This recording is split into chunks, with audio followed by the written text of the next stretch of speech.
The Cavaliers, for the first time this season, are in a tough stretch. They have some serious issues that have led to 5 losses in a span that we just haven't seen much this season. Hey everybody, Billy Beebe back with you on Cavs Digest. We are going to discuss the Cavaliers as they take another loss to the Houston Rockets last night in tough fashion. A lot of issues there and a lot of problems lately with the Cavaliers. Look, this is going to be a video where we're talking about what's happened lately. It may seem like we're overreacting. We may just try and cipher through what's happened over this stretch. That's why we need you to subscribe. It's Darius Garland's birthday today, so we wish Darius Garland happy birthday. We ask you to subscribe. That's what he wants for his birthday. I know so. I'm telling you that's what he wants, so subscribe to Cavs Digest because of it. And a video like today, we need you in the comments. What have you noticed that is wrong with the Cavaliers? That's going to be the biggest question of the day. That's going to be the biggest request I have for you guys.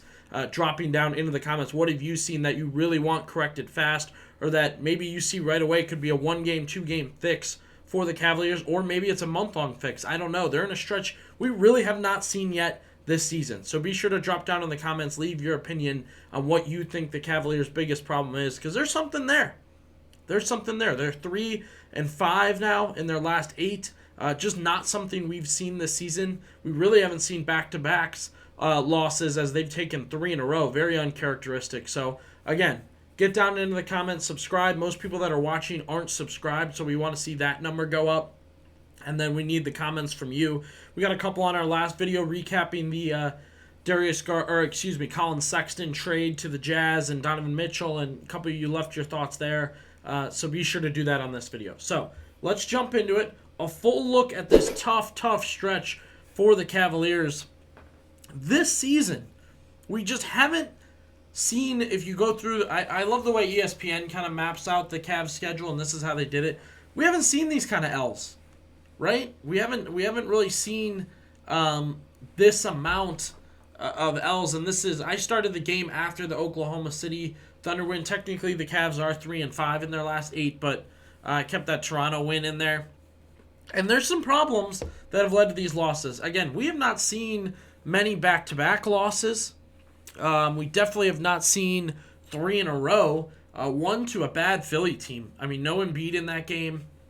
So immediately you kind of say to yourself when you see something like this, something you have yet to see this season, what's the problem? What's the issue that we are seeing the Cavaliers lose these games? I want to start with one that I think a lot of people may not have noticed, but I personally have noticed, and I think it's a multi-year issue that I've noted, and it's the lack of depth at the big position. So many times we have been told how much depth the Cavaliers have, how the depth on this team is leading to victories, how this, that, and the other depth-wise led to this.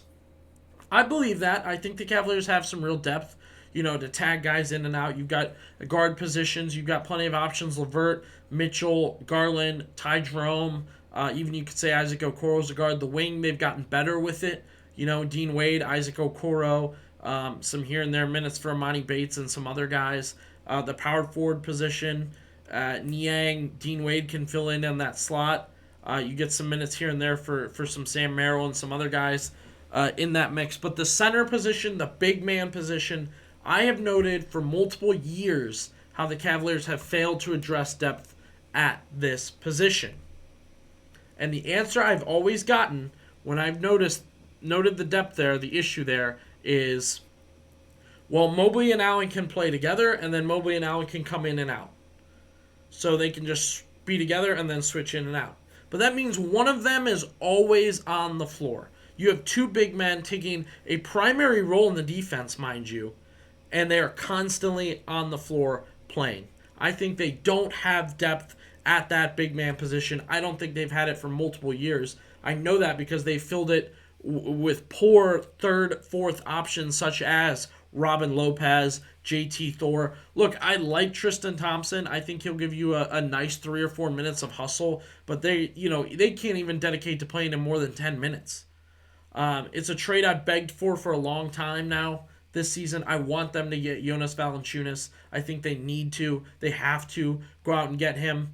And I'd be willing to spend that 2031 first rounder on Jonas Valanciunas. And especially after the last few games have gone where Jarrett Allen, and you can call it dirty, and that's fine, has gotten pushed around, grabbed, tugged, shoved by Alfred Şengün. It has proved that there is still a lack of toughness there at times. So a guy like Jonas Valanciunas is going to come in, give you real minutes at that 5 position, and possibly give you something you don't have, which is when an Alfred Şengün is causing problems for you, you can tag in a Jonas Valanciunas. He'll come in and he'll kind of get after it. I'd be interested in a lot of people's thoughts. Do you feel like the Cavs need a real third option at the big man position? Is Tristan Thompson enough for you? Drop down in the comments. Let me know. I've wanted Valanciunas for a long time. It's an ideal trade in my opinion. So I think that's something the Cavs and Koby Altman have to seriously look at. They're in the midst of a tough stretch, and they got to figure it out. I think Allen and Mobley look exhausted at times, whether they're out there together or alone. And the fact that you really have no option for that 5 or that 4-5 to give those guys a break to take the pressure off defensively, I think that's a real issue, and I think Kenny Atkinson should be able to tell Koby Altman with the struggles of this team that they want to get that addressed, that they want to get a real 5 or 4 to serve those minutes. The other issue, and again, if you're looking at it, it's defense right now. And maybe it does go back to the big man thing I already talked about. But 135 to Houston, 132 to Philly. Even you look at a 117, a 114. I mean, you've got other games, 134 to Oklahoma City, even an embarrassing loss. The defense right now has real issues. And again, maybe you can jump in and say, okay, it's because of the big guys are tired.